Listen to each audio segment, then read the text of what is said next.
अस्सलामु अलैकुम दोस्तों, शहद की मक्खियों की चंद हैरत अंगेज़ खसूसियात इस वीडियो में आपके लिए पेश करूंगा। उम्मीद है इस वीडियो को देखने के बाद शहद की मक्खियों के बारे में आपको बहुत सी मालूमात हासिल होंगी। दोस्तों, अरबी में शहद की मक्खी को नहल कहते हैं। कुरान मजीद में अल्लाह ताला ने एक सूरा नाज़िल फरमाई है जिसका नाम सूरा नहल है। इस सूरा में शहद और शहद की मक्खी के फ़ज़ाइल और इसके फ़वाइद व मुनाफ़ा का तज़किरा फरमाया है जो काबिल ज़िक्र है, और दर हकीकत ये मक्खियाँ अजायबात आलम की फ़हरिस्त में एक बहुत ही नुमायाँ मकाम रखती हैं। दोस्तों, शहद की मक्खी के घरों यानी छत्तों का डिसिप्लिन और निज़ाम अमल इतना मुनज़्ज़म और बाकायदा है कि गोया एक तरक्की याफ्ता मुल्क का निज़ाम सल्तनत, जो कि पूरे निज़ाम व इंतज़ाम के साथ नज़्म मुमलकत चला रहा है, जिसमें कोई खलल और फसाद रूनुमा नहीं होता। हज़ारों बल्कि लाखों की तादाद में ये मक्खियाँ इस तरह रहती है कि इनका एक बादशाह होता है जो जिस्म और कद में तमाम मक्खियों से बड़ा होता है।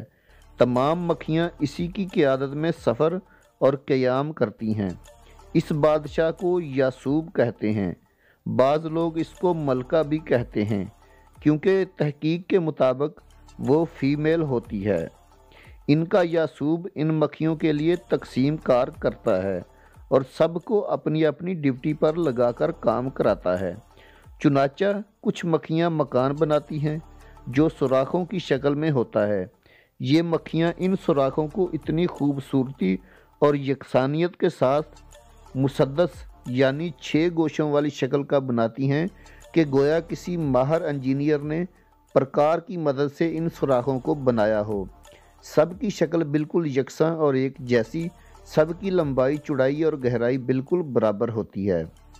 कुछ मक्खियाँ यासूब के हुक्म से अंडे और बच्चे पैदा करने का काम अंजाम देती हैं। कुछ शहद तैयार करती हैं, कुछ मोम बनाती हैं, कुछ पानी लाती हैं, कुछ पहरा देती रहती हैं। मजाल नहीं कि कोई दूसरी मक्खी इनके घर में दाखिल हो सके। ये मक्खियाँ फलों, फूलों वगैरह का रस चूस कर लाती हैं और शहद के ख़जाने में जमा करती रहती हैं, और फलों फूलों की तलाश में जंगलों और मैदानों में सैकड़ों मील अलग अलग और दूर दूर तक चली जाती हैं, मगर ये अपने छत्तों को नहीं भूलती और बिना किसी तलाश के सैकड़ों मील की दूरी से भी सीधे अपने छत्तों में पहुंच जाती हैं। ये मक्खियाँ मुख्तलिफ़ रंगों और मुख्तलिफ़ जायकों का शहद तैयार करती हैं, कभी सुर्ख, कभी सफ़ेद, कभी स्याह, कभी जर्द, कभी पतला, कभी गाढ़ा। मुख्तलिफ़ मौसमों में और मुख्तलिफ़ फलों फूलों की बदौलत शहद के मुख्तलिफ़ रंग और जायके बदलते रहते हैं। ये मक्खियाँ अपने छत्ते कभी दरख्तों पर, कभी पहाड़ों पर, कभी घरों में यानी मुख्तलिफ़ जगहों में बनाया करती हैं, और हर जगह यकसा डिसिप्लिन और निज़ाम के साथ इनका कारखाना चलता रहता है। नाफरमान और बागी मक्खियों को इनका यासूब मुनासिब सज़ाएँ भी देता है, यहाँ तक कि बाज़ मक्खियों को कत्ल भी करवा देता है और सबको अपने कंट्रोल में रखता है। कभी कोई शहद की मक्खी किसी निजासत पर नहीं बैठ सकती, और अगर कोई कभी गलती से बैठ जाए तो इनका यासूब उसको सख्त सज़ा देकर छत्ते से निकाल देता है।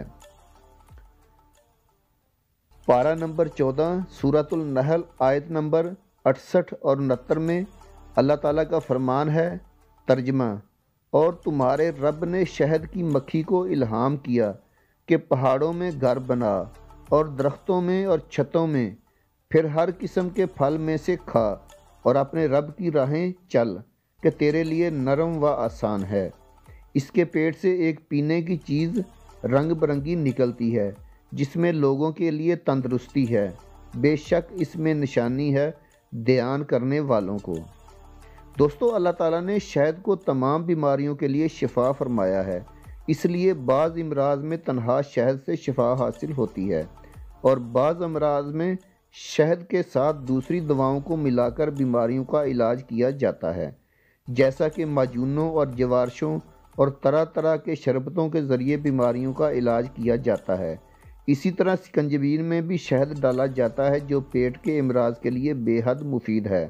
बहरहाल हर मुसलमान को ये ईमान रखना चाहिए कि शहद में शिफा है, इसलिए कि कुरान मजीद में अल्लाह ताला ने शहद के बारे में इरशाद फरमाया है।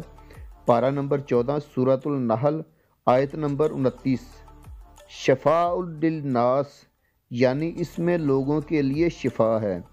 दोस्तों उम्मीद है ये वीडियो आपको पसंद आई होगी। वीडियो अच्छी लगी तो लाइक करके चैनल को सब्सक्राइब ज़रूर कर दीजिएगा ताकि आने वाली वीडियो सबसे पहले आपको मिल सकें। अल्लाह हाफिज़।